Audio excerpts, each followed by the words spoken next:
Hello and welcome to another Tri-tutors video. Today will be the last video in the Picture of Dorian Gray series. We're going to be looking at chapters 16 through 20. So chapter 16, Lord Henry had said to him on the first day they had met, to cure the soul by means of the senses and the senses by means of the soul. What an interesting statement to make, this idea of curing your soul. It's similar to Henry's epigram about the fact that action is found, purification is found through action. So here he says, in order to cure the soul, in order to be a good person, you must use the senses. So you must use hedonistic pleasure, not necessarily spirituality or reason. To cure the soul by means of the senses and the senses by means of the soul. How the words rang in his ears. His soul certainly was sick to death. Was it true that the senses could cure it? Innocent blood had been spilt. What could atone for that? For that there was no atonement. But through forgiveness, though forgiveness was impossible, forgetfulness was possible still. And he was determined to forget, to stamp the thing out, to crush it as one would crush the adder that had stung one. Indeed, what right did Basil have to have spoken to him as he had done, who had made him judge over others? He had said things that were dreadful, horrible, not to be endured. So the last 5 chapters of Dorian Gray are quite reflective and contemplative. Dorian is contemplating his actions, and specifically over here his killing of Basil, and he was reflecting on Henry's epigrams and all of his statements that he's made about life, and he's now only questioning their true value and what they really signify and how they've affected his life. And so to some extent he tries to he finds the blame within himself, but at the same time he almost immediately jumps back, as we see in this long quote over here. He jumps back to blaming others for his actions. I think a really nice quote that you could use in an essay from this really big quote is, though forgiveness was impossible, forgetfulness was possible still. So talking to that idea that Henry has about the past is the past and not to recall the past and rather just to live in the present. It is said that passion makes one think in a circle. So Dorian is just contemplating, he's going round and round in circles, thinking about all these things. He's in so far deep that it's difficult to sort of come out of it. He's very contemplative. Dorian feels memory, like a horrible malady, was eating his soul away. And then I've said here, what about the notion of the past and the past? It shows flaws in Henry's message. This idea that Dorian is haunted by the past is significant. He's haunted by memory because it goes against what Henry has been telling him this whole time. And what has influenced him into this life of hedonism is this idea that the past is the past and we just live in the present. But here, memory is eating his soul away. His memory of all his terrible actions is actually harming him. He wanted to escape from himself.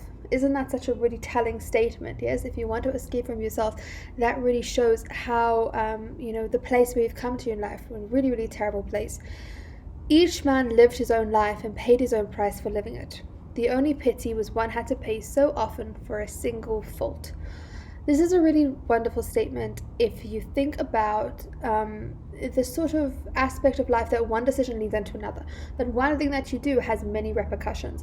And remember, Henry says that there should be no repercussions to your actions, and the lifestyle that he influences Dorian with, and he puts in front of Dorian's face and really charms him into believing, is the fact that there are no consequences for your actions. You don't even have to think about your actions, because once they're done, they're done. And so in this chapter we see Dorian reflecting and thinking, maybe that's not necessarily true. And here he says, for a single fault that he made, he's paying the ultimate price. And now we have this sort of very seedy, sketchy setting, and this is when James Vane, who is Sybil's brother, confronts Dorian because he heard the nickname Prince Charming. Remember, Sybil knew Dorian as Prince Charming.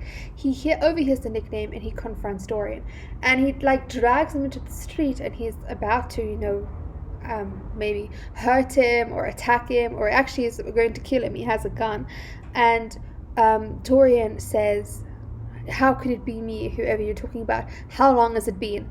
And James Vane says it's been 18 years. And then he realizes, oh shoot, this actually can't be the same guy who hurt Sybil so badly, because he looks the same as he did 18 years ago. He hasn't aged at all.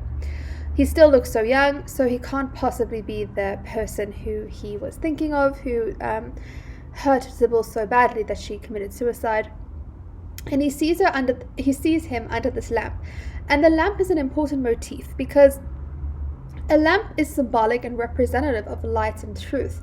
But here it's used ironically because he sees him under the light and then he's like, oh, okay, can't possibly be you. So here it's a superficial light.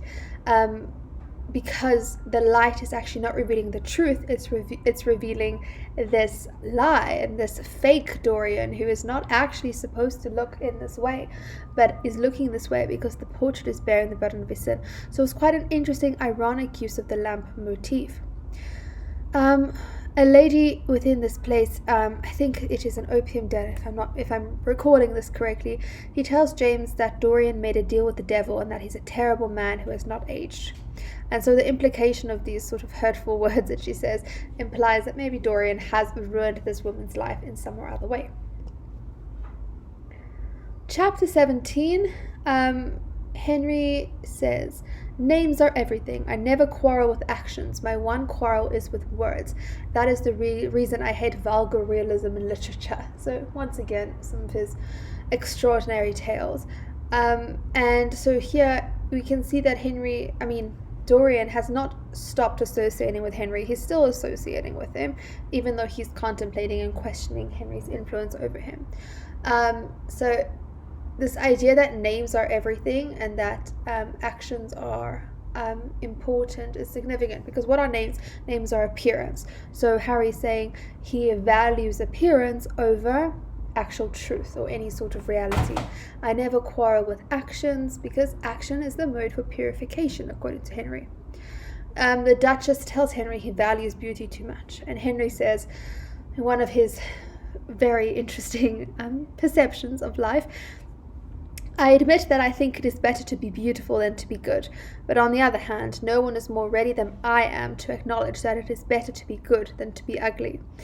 So he says it's better to be beautiful than to be good, and he'd rather be good than be ugly. Dorian faints because he thinks he saw James Vane, so now he has someone after him, and so he is extremely worried. James Vane represents his only chance at redemption. It is sort of his conscience that is coming to haunt him. And we're going to see in the next chapter how he contemplates this and how he's afraid of James Vane, but he's also afraid of himself.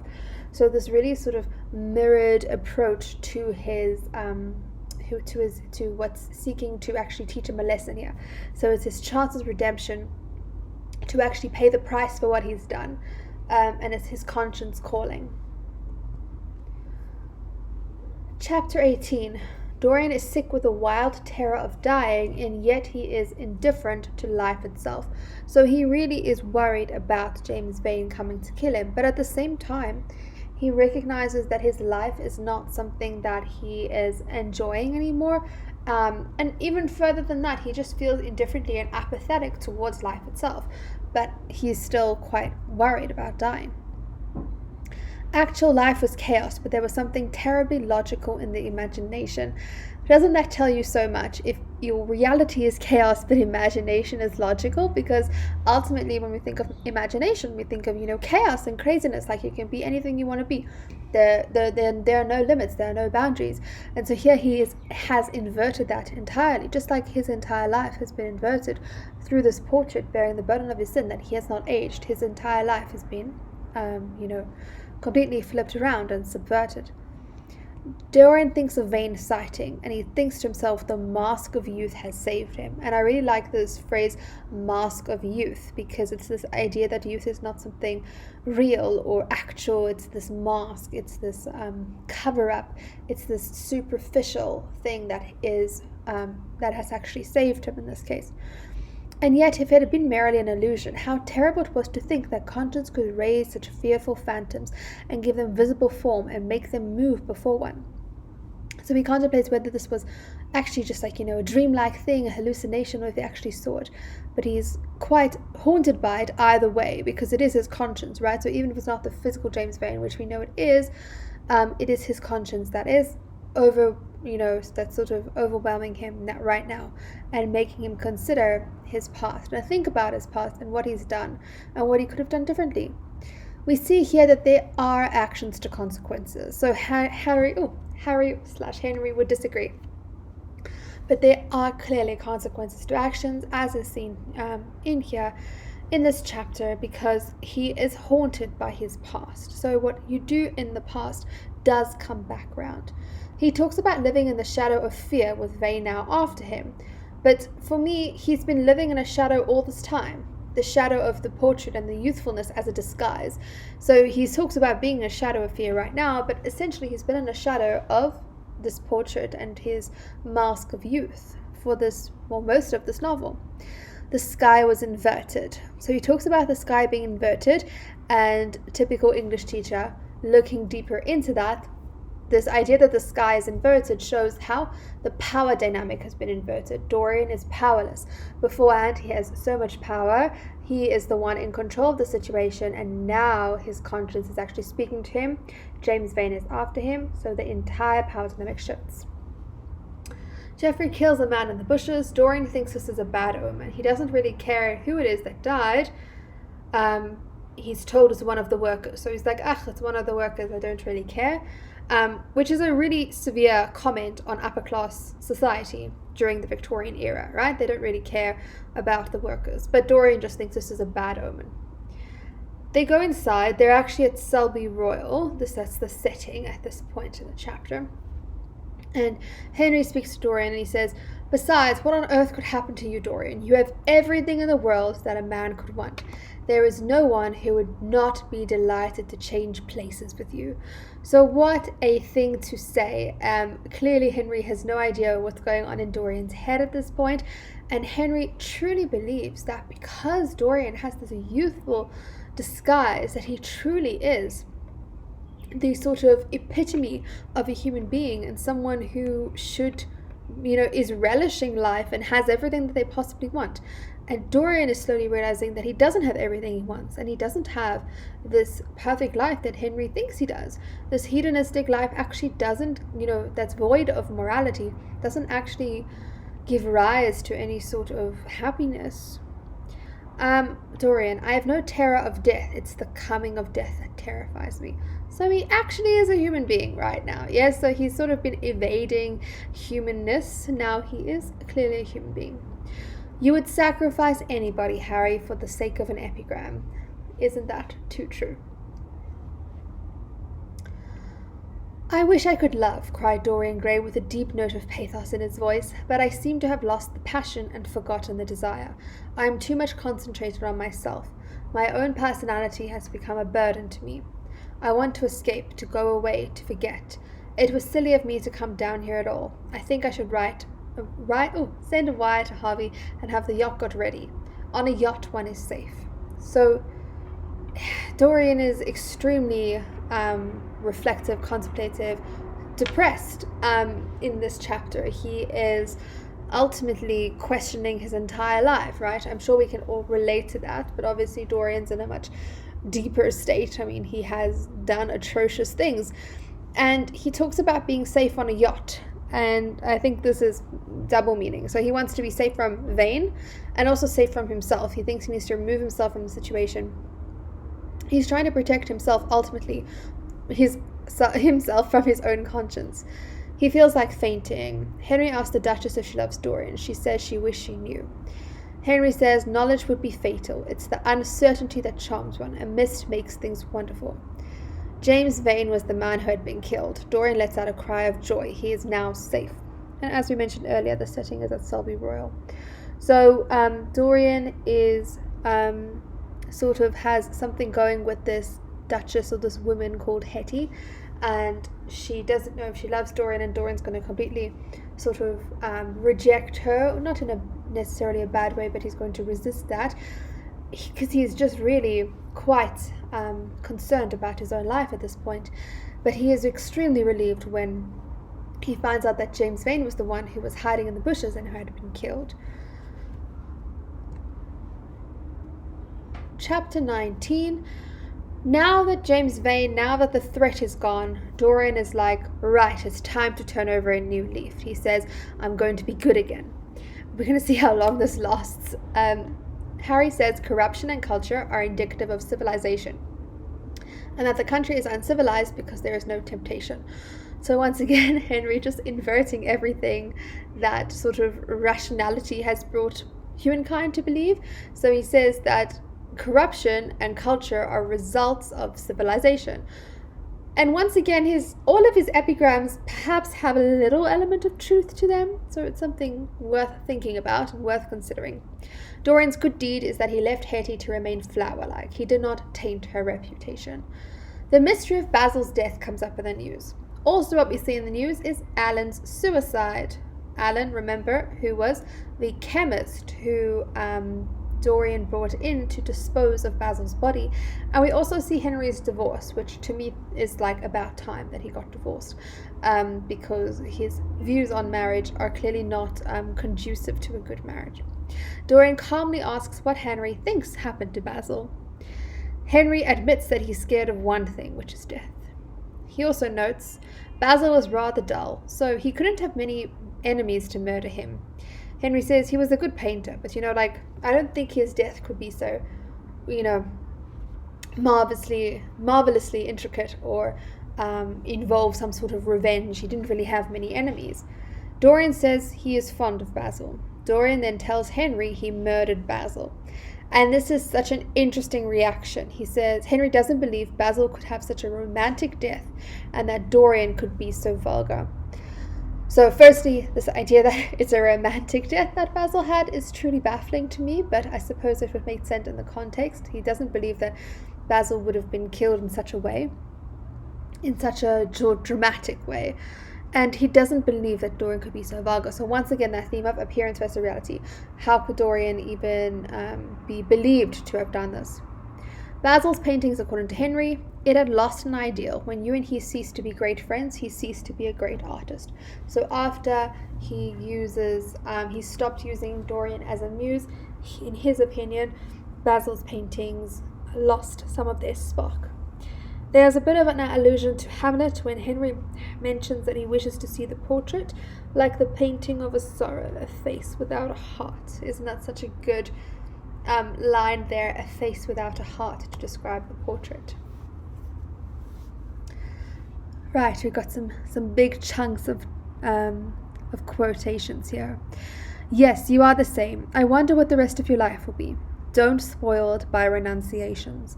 At present you are a perfect type. Don't make yourself incomplete. You are quite flawless now. You need not shake your head. You know you are. Besides, Dorian, don't deceive yourself. Life is not governed by will or intention. Life is a question of nerves and fibers and slowly built up cells in which thought hides itself and passion has its dreams. You may fancy yourself safe and think yourself strong, but a chance tone of colour in the room or a morning sky, a particular perfume that you once loved and brings subtle memories to it, a line from a forgotten poem that you once come across, a cadence from a piece of music that you'd once ceased to play. I tell you, Dorian, that it is on things like these which our lives depend. Browning writes about this somewhere, but our own senses will imagine them for us. There are moments when the odour of Lillis Blanc passes suddenly across me, and I have to live the strangest month of my life over again. I wish I could change places with you, Dorian. The world has cried out against us both, but it has always worshipped you.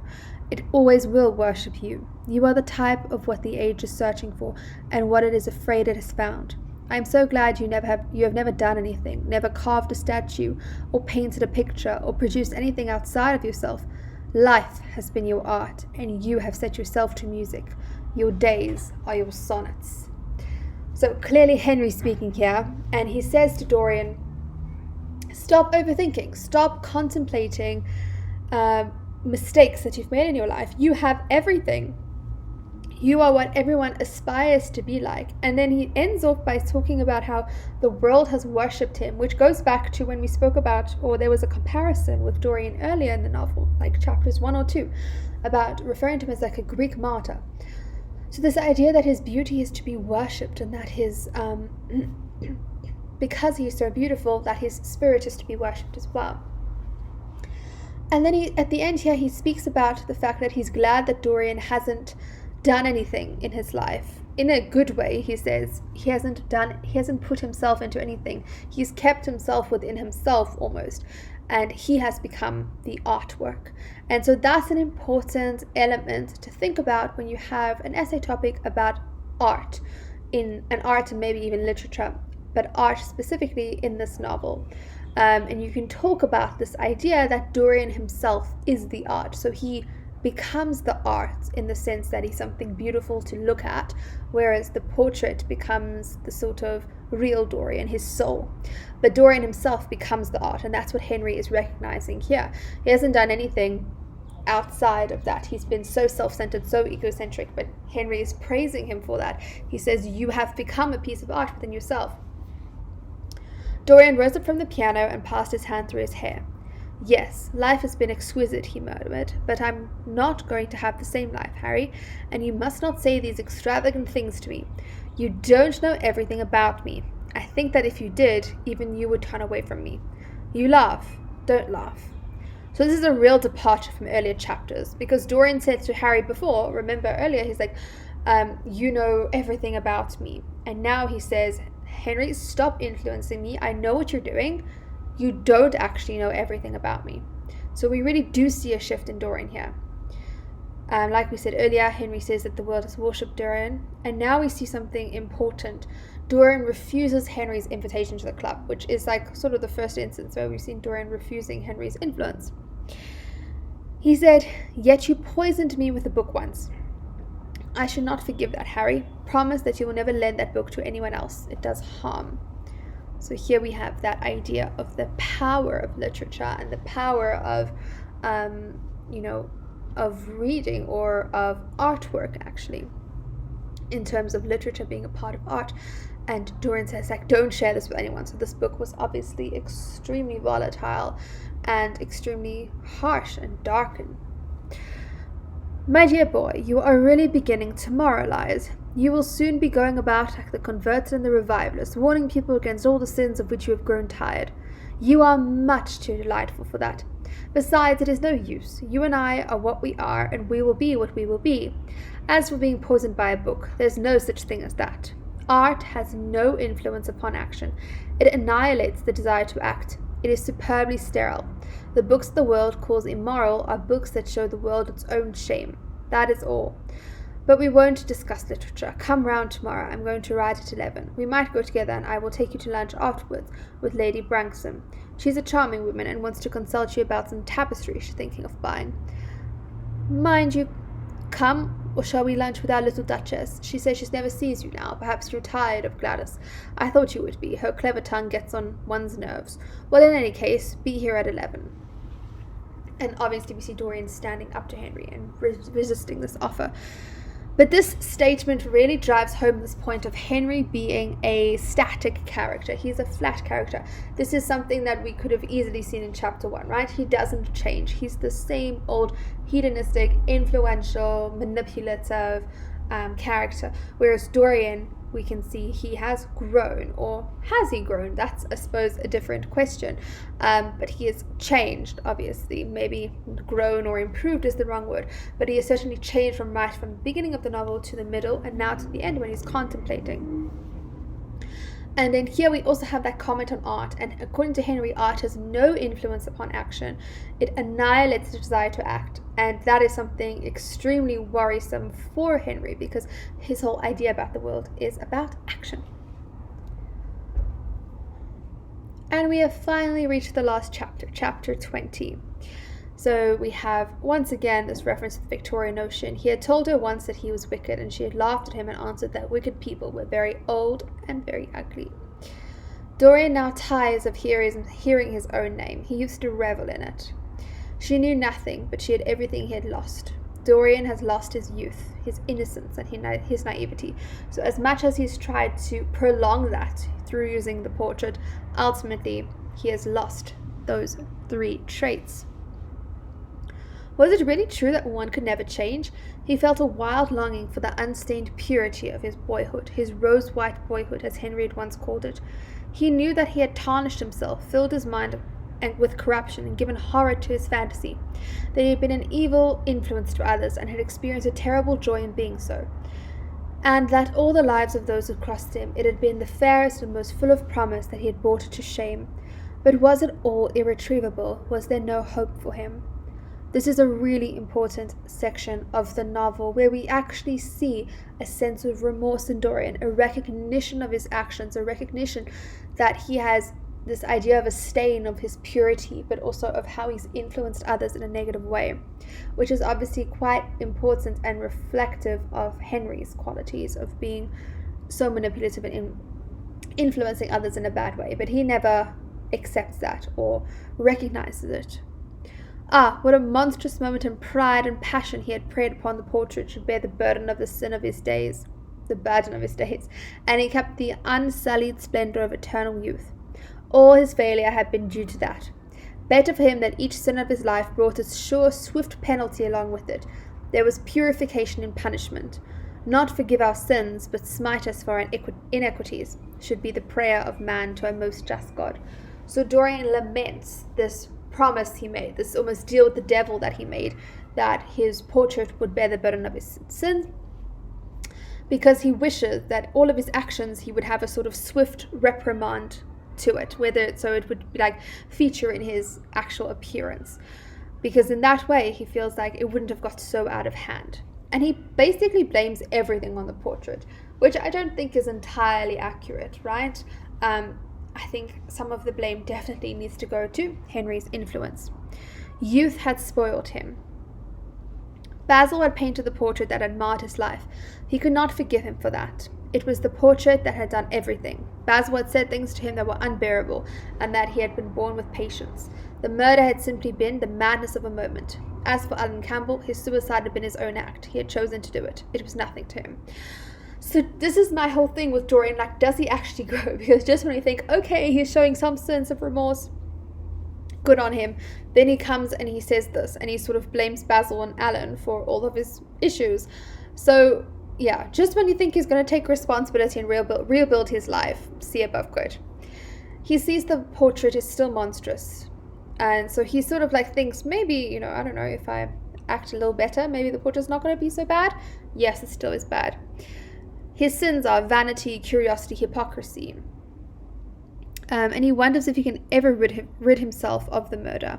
So he is burdened by the past. Dorian goes to destroy the portrait with a knife he used to kill Basil. There is a cry, but the policemen don't come in. And I think this is significant once again in terms of reputation and his name idea. It's like, no, we won't bother Dorian. We know he's, a good person with a, high status, and we're not going to bother him. When they entered, they found hanging upon the wall a splendid portrait of the master that they had last seen him, in all the wonder of his exquisite youth and beauty. Lying on the floor was a dead man, in evening dress, with a knife in his heart. He was withered, wrinkled, and loathsome of visage. It was not till they had examined the rings that they recognized who it was. What a powerful ending! And it's something to think about, whether this ending is conclusive, satisfactory, whether it's a good ending. I've had students saying that this is a marvelous ending and it ends on such a powerful note, and I've had a lot of students disappointed with the ending in terms of what happens next. Yes, it sort of leaves us in this place where we don't know, the outcome of the story. And I think for me it's while it may not be completely satisfactory, it's a really good conclusion to the novel, because it speaks to this complexity of life, the sense that there aren't going to be any, nicely packaged endings, if that makes any sense. So life is complex, just like the character of Dorian is complex. Is he good? Is he bad? Is he spoiled by influence or spoiled by his own desire? And there's no right or wrong answer. So I think in that way, the conclusion is quite effective. I really enjoyed the story because it is a realistic story with a supernatural element. And I think that's really quite powerful because it's believable. Yes, it's in a different context, a different era to our current 21st century reading of the text, but it is realistic, and there's just one element that's supernatural or that is unique or could never really happen in real life in terms of the portrait, obviously. And that supernatural element emphasizes the message of the text, which is all about what it means to sin, what it means to be a good person, what it means to be a bad person, what is morality. And so in that way, I think this novel is extremely effective in conveying that point. And I hope that you can tell from all these videos that I'm really passionate about this story. I think this novel is so well written, and the themes that it draws attention to and the way that it draws attention to them, I think it's extremely thought-provoking, insightful, and ultimately relevant. So I really hope that these videos have been of assistance to you, and hopefully I'll be posting some other helpful things before exam time. Thank you. Please subscribe.